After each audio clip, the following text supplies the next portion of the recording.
Thank you all for coming. My name is Dan Kim. I work at a company called Basecamp in Chicago. And we're here to talk about one of my favorite things in Kotlin, extension functions. And specifically, we're going to talk about Android KTX. Before we get started, just a little funny story. This is actually a cup of coffee that I had in a cafe here in Amsterdam earlier this week. And if you notice, they tried to sneak me some Java sugar for my coffee, which I thought was kind of ironic and funny considering I'm going to be talking about Kotlin sugar for the most part today. So that has nothing to do with anything. What is KTX, other than being just kind of a cool-sounding name? Well, KTX is basically a set of Kotlin extensions that are designed specifically for Android. And this is part of the Jetpack suite of libraries that Google released back at I/O this May. And they are optimizations on top of the Android platform APIs, as well as some of the Jetpack components as well. And just like every extension function, they provide an enhanced, sort of nicer way of working with something that you didn't like before. In this case, it's the framework APIs. So while these are specific extensions that are designed for Android, they are otherwise your everyday, normal, plain old extensions. And so in that regard, they're not anything particularly special. So if I'm telling you that they're not special, why should you care? Well, there's a couple of good reasons. The first is straight out of the Android documentation, the official tagline of KTX, which is that it makes Android development more concise, pleasant, and idiomatic, which is absolutely true. It does all of those things. I poke fun at it because it's literally in like every KTX documentation. What it ends up meaning for us, so if you really think about it, is that it ends up meaning that we will be able to write cleaner code that's more readable, and it's a lot easier to work with, and ultimately it just makes it a lot more fun for us to work with it. Now, this is particularly handy for Android, which has what you might call a colorful history. It's been around for a long time, right? It's been around for 10 years, and the design of the early Android APIs was from a different time, right? They were working with different information, they were moving quickly.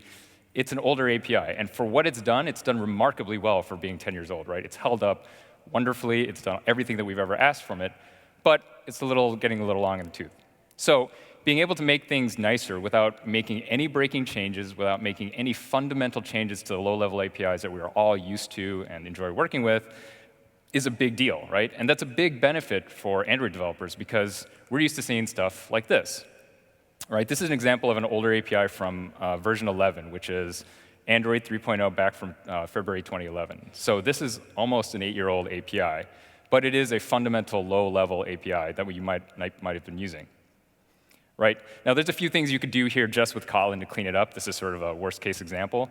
But this is a kind of code you might be used to seeing, right? And if you want to add an on-layout change listener, you would add an anonymous inner class to have an on-layout change listener, and then you'd have all these parameters inside the on-layout change method that you would be provided. Most of the time, or a lot of times, though, you don't really even need all those parameters, right? You really just want to do something. You just care that the event happened, and you just want to do something. And this is exactly the kind of thing that KTX strikes at, right?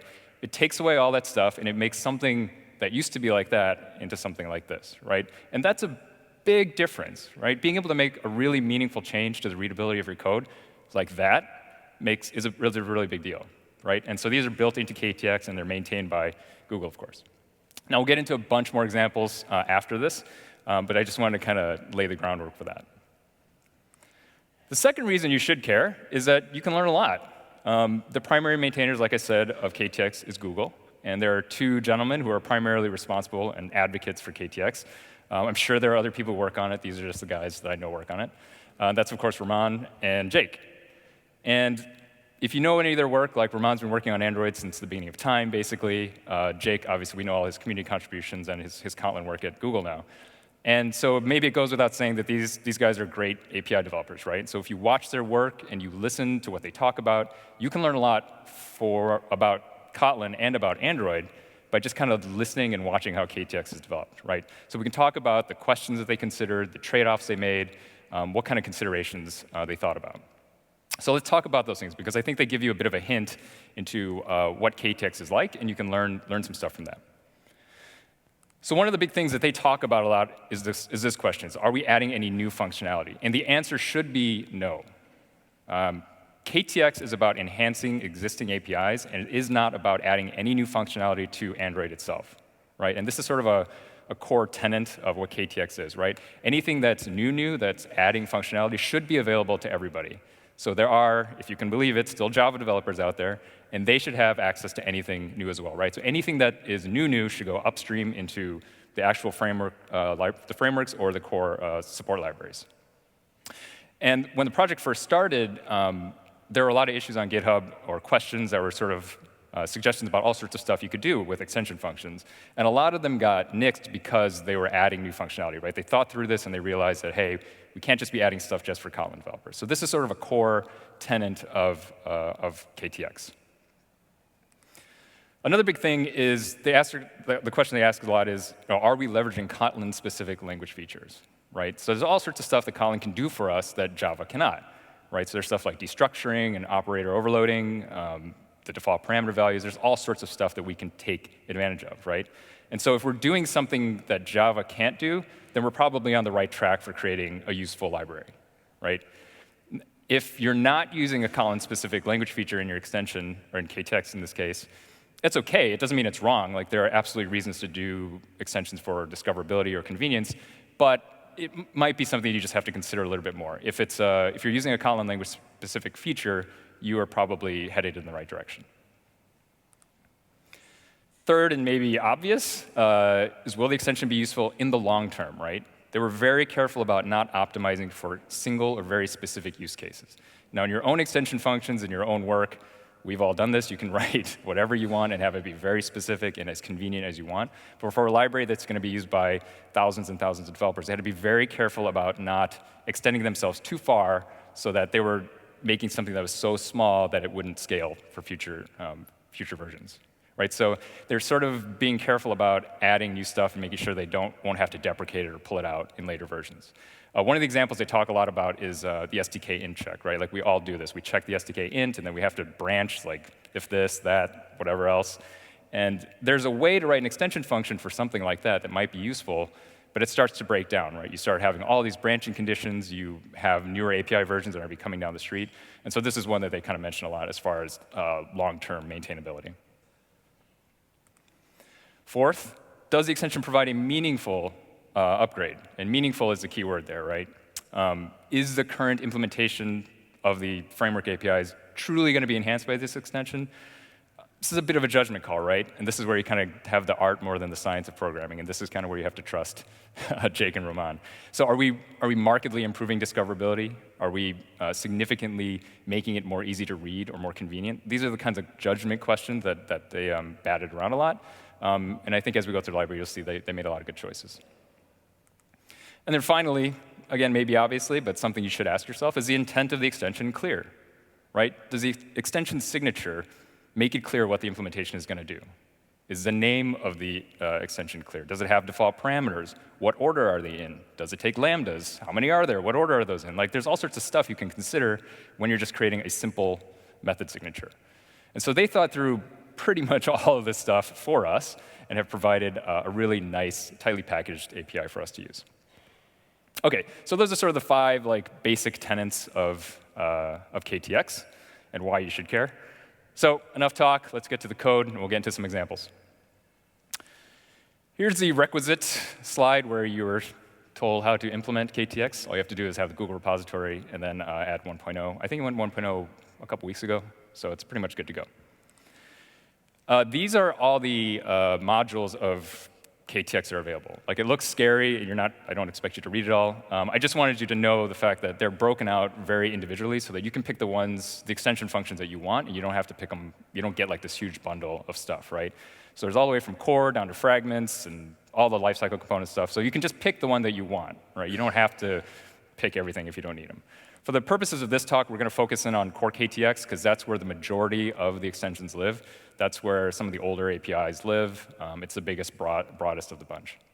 The non-core-ktx packages are a little bit smaller because they're designed against more modern APIs, right? Like some of the lifecycle stuff, the architecture components, those are all newer APIs. So they tend to not have as much trouble as the core ones. And then within core, these are the packages. We're going to go through most of these in some capacity.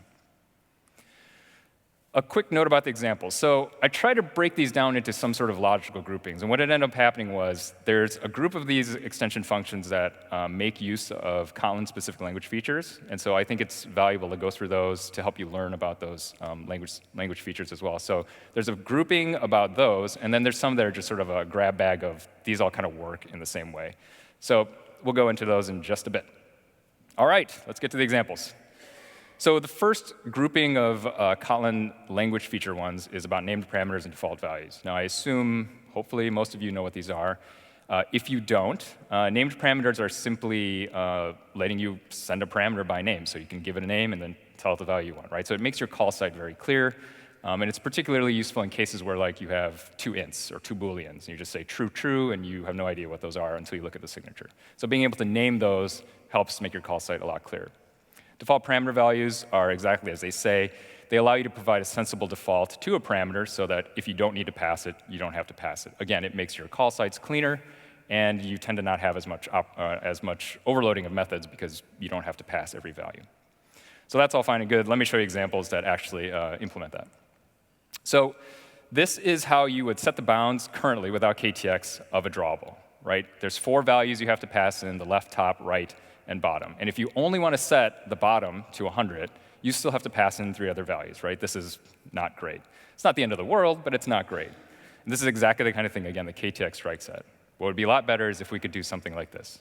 So KTX offers us the ability to set one named parameter to the one value that we want, right? You don't have to pass all the left, top, and right in this case. If we look at the implementation of that extension, you can see there's not any crazy magic happening here, right? All it's doing is calling setBounds with the left, top, and right values, the named parameters at the top there. And what it's doing is just setting default values for you, right? Sensible defaults. Well, sensible default in this case is just set it to what it currently is, right? So if you only want to set the bottom, left, top, and right will just be always left, top, and right, right? So you can pass as many 1 to 4 here as you wanted to. Another good example of this extension type is adding a listener to an animator. So if you were wanting to do this in the old way, this is how you would do it. And if you only wanted to implement on-end in this case, you still have to implement the other 4, right? And you have empty body signatures. This is boilerplate. This is gross. We don't like this. And so there's a much easier way to do this in KTX, of course. You can do it like this, which is to add a listener and provide the parameter method on end, and then pass it the block that you want it to run. That's certainly one way to do it. The cleaner way to do it that they've provided to us is this do on end method, right, which effectively calls the same thing. So again, these are not like end of the world kind of things, but this is exactly the kind of stuff that extension functions are good at and what KTX really tries to do. If we look at the implementation of that do on end method, it's not doing anything special, right? It's actually calling its own internal add listener method. And then once we look at that add listener method, we can see that it has 4 default values, right? The named parameters of on end, on start, on cancel, and on repeat. And then it just passes empty blocks. So if you don't pass it anything, it won't do anything. I mentioned the do on end. There's also these other ones, do on cancel, on pause, on repeat, on resume, and on start that call the methods in add listener as well. So there are really nice ways of doing this. One last one really quick is transition listeners. It's effectively the exact same kind of implementation as the add listener one, so I'm not going to show it to you. But you have the same thing, right? You have this, you just want to run something after end, and you have all this boilerplate that you have to implement. Of course, it would be nicer to do either this or this. So again, the implementation is exactly the same as the other two, so I'm not going to bother showing it to you, but just know that these are available to you to make life a lot easier. OK, next Kotlin language feature that KTX takes advantage of is operator overloading. So Kotlin allows us to provide implementations for a predefined set of operators on our types, right? And the ones that you have seen all the time are things like this: plus plus, minus minus, plus equals, all these sort of traditional low-level operators. And there's a bunch more. I couldn't bother fitting them all on the screen. And so being able to overload these and have them do something for you that it doesn't normally do is pretty powerful. So here's how KTX uses it. Here's an example of how you would get a pixel from a bitmap at position 100, 100. Not too bad, right? It's just a getter. It's 2 values. It's not too terrible. It's not too ugly. But it can certainly be nicer, especially if you're writing a lot of graphics code. If you saw Ramon's talk yesterday about graphics programming with Kotlin, he mentions this kind of stuff where, when you're writing a lot of graphics code, like these little things of getting this and getting that and how it reads is a big deal. So maybe if you use it once, it's not a big deal. But being able to do this over and over and over and using this get operator where you just use the square brackets to get what you want just reads a little bit nicer, especially if you can imagine it being wrapped in other methods. The implementation of this particular method is not anything crazy either. You can see all it's doing is calling getPixel with the values you set. But the key elements of this are these two words, right? You're overloading an operator, and that tells Kotlin that you're overloading this particular functionality. And in this case, we're overloading the get method, right? That's the key takeaway, that if you want that sort of square bracket implementation, you can overload your own methods like this as well. Setting a pixel is very similar as well. If you want to pass it 3 values in this case, right? The point that you want to color and then the int of the color that you want it to color up. It's exactly the same. It's exactly what you'd expect, right? You get the point, 100, 100, and then you set it to the color value. The implementation of that as well is fairly straightforward. Instead of 3 parameters, you have 2, or instead of 2, you have 3, and then you're just calling setPixel. And again, the key elements of this that you would have to know to do your own is this operator keyword. And in this case, we're overloading the set method. Just a couple more quick examples on operator overloading. Union is kind of an interesting one. I think this is where you're sort of putting together 2 rectangles.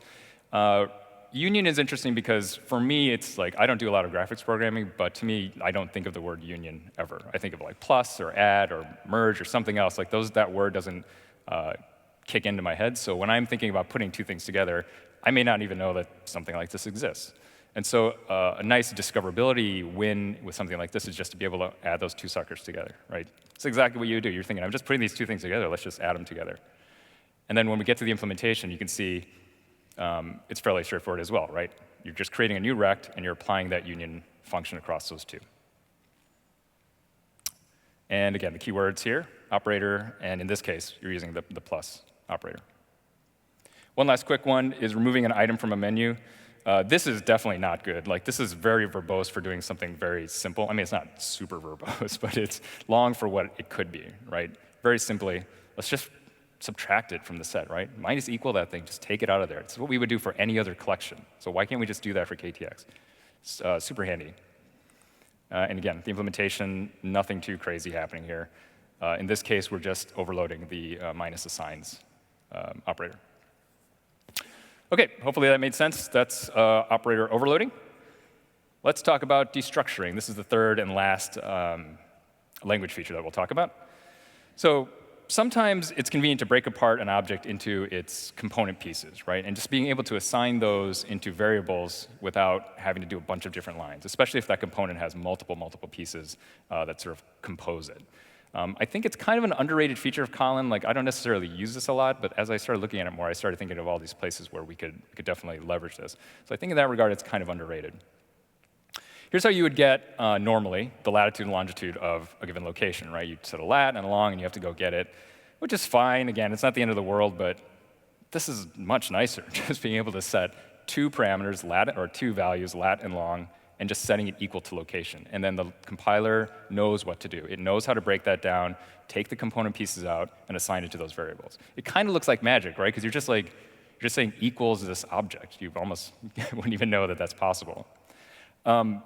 The magic behind it are these 2 keywords, component 1 and component 2. So you can have component 1 through n and have it destructure however you like. So in this case, we're creating an operator component here, component 1 and component 2, across the location objects, and it's just getting the lat and long, which allows you to do that thing where you can set 2 variables in one line equal to just the object. Again, the main parts here are these component 1 through component n methods. A slightly more complicated example is a rectangle. Rects have, obviously, 4 sides. And so, again, if you're Ramon and you're creating rectangles all over the place, and you have to get the left, top, right all the time, like, this is not super fun. And so being able to do this, where you can get 4 values and just setting it equal to an object, is a big time saver. It's a big line of code saver. It's really, really, really nice. Here's the implementations of it. nothing too crazy, right? Component 1 through 4 this time, simply setting to left, top, right, and bottom. And again, the things you have to know, you just basically set component 1 through n.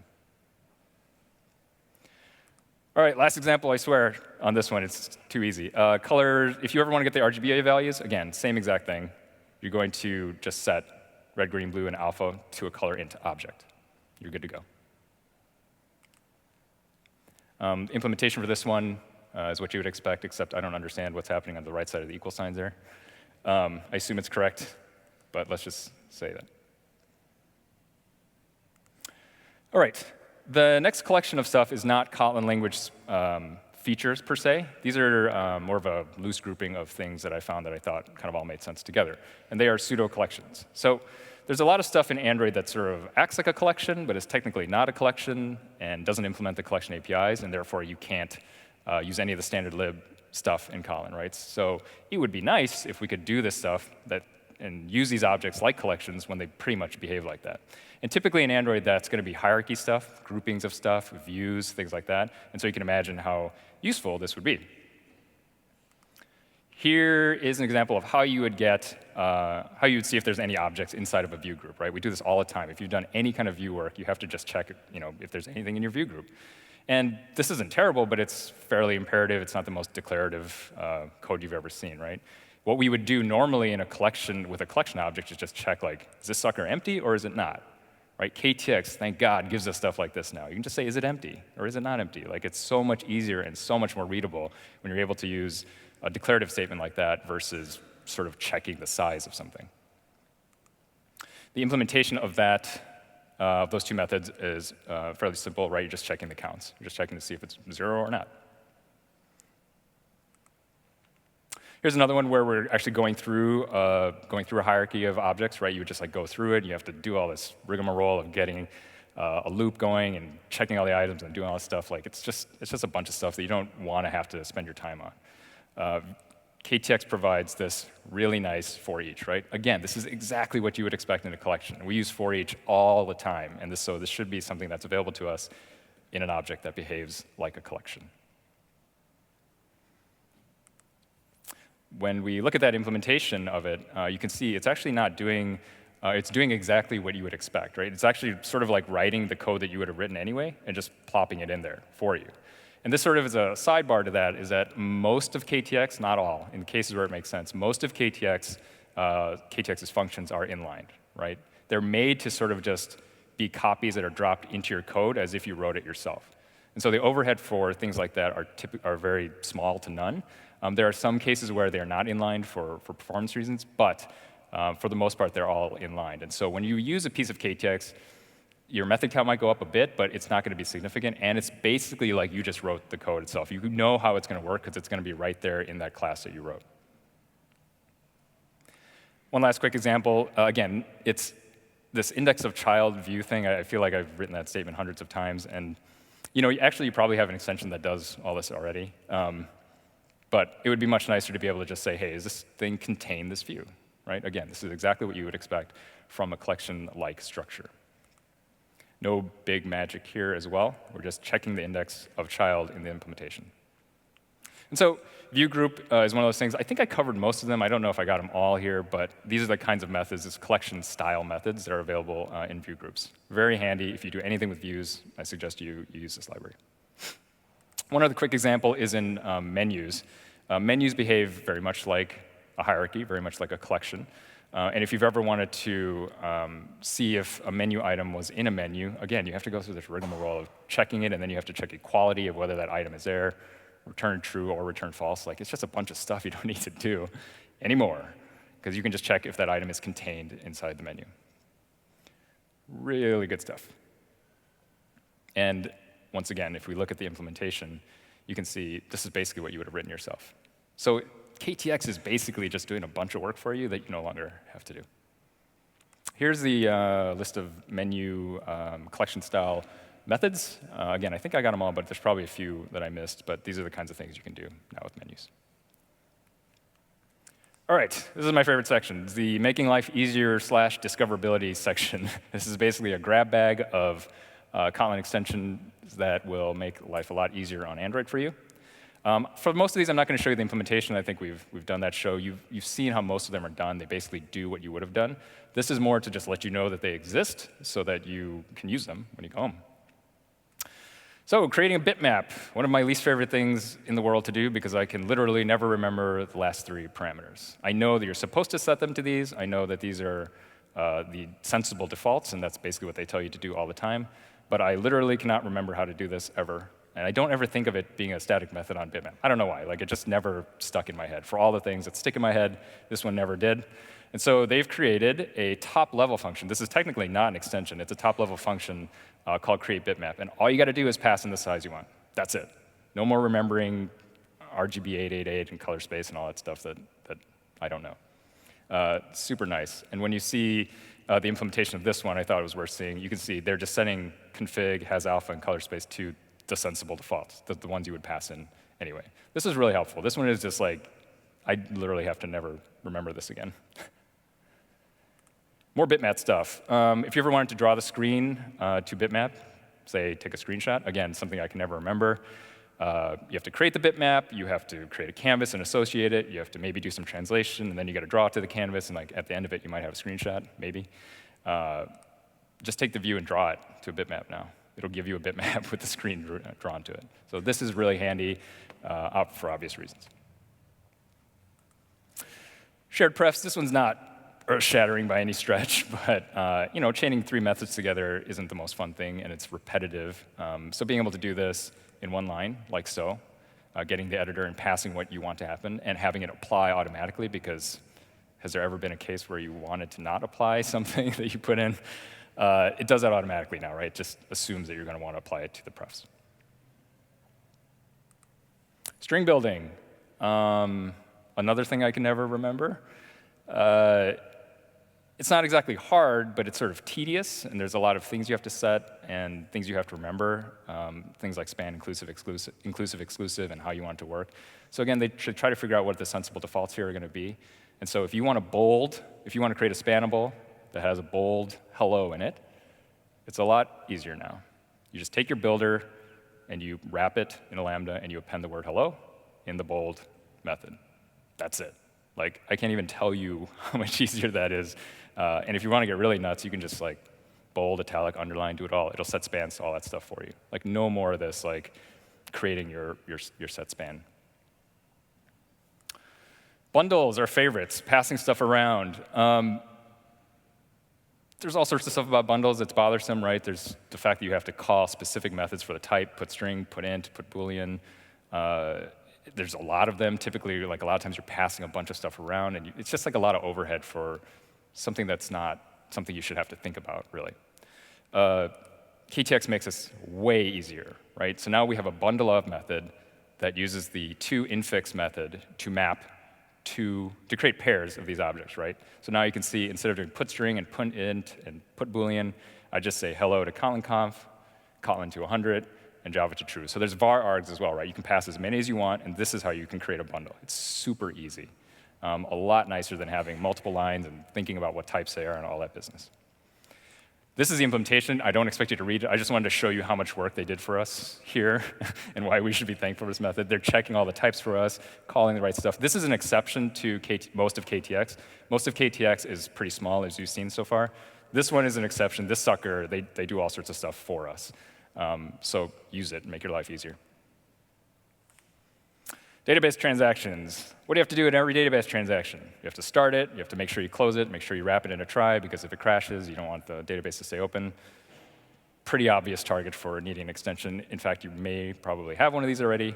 You don't need it anymore, because KTX will do it for you. Just do db transaction, do what you want. It will open it, it will close it, it try catches it, everything you need to do.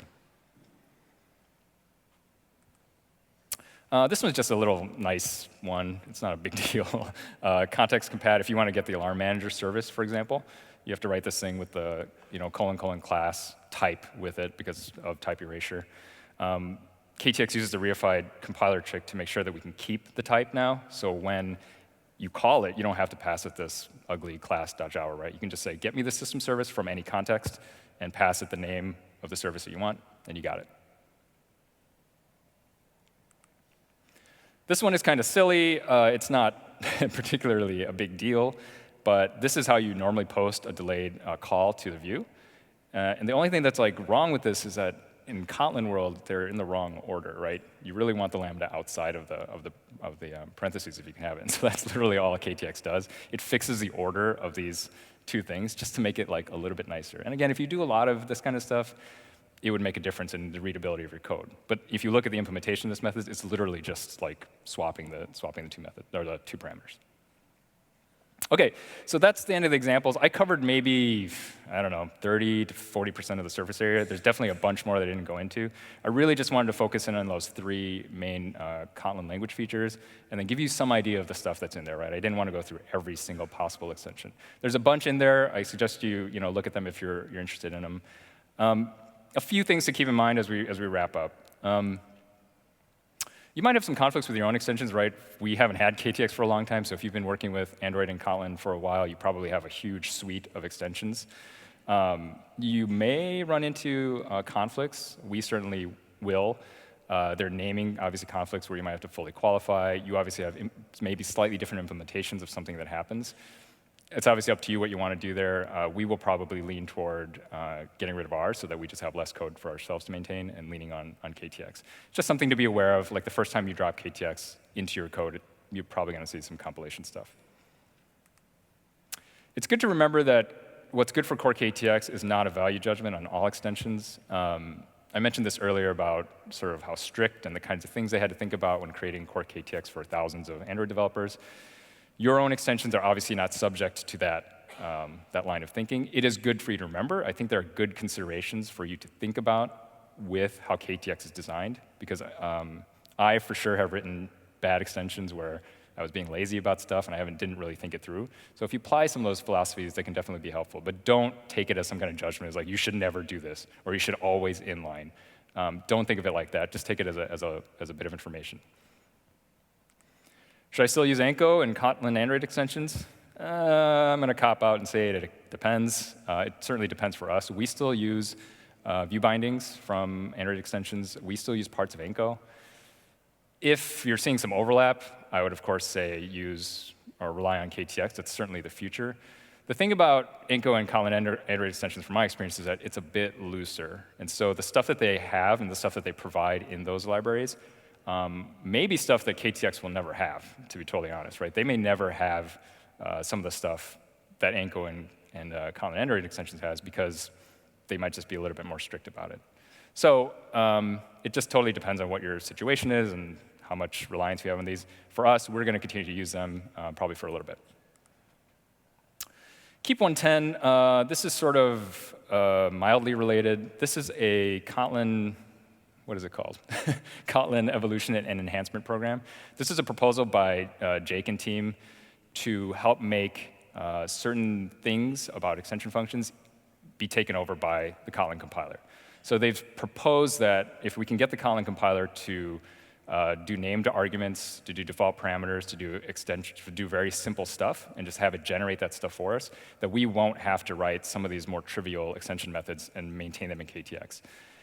Jake announced this at I/O this past year, and as far as I know, it hasn't gone anywhere. It hasn't necessarily gone any further. But this is kind of an interesting thing to read, because you can see how they are proposing some of these annotation processors for doing basically what some of these very trivial extensions do.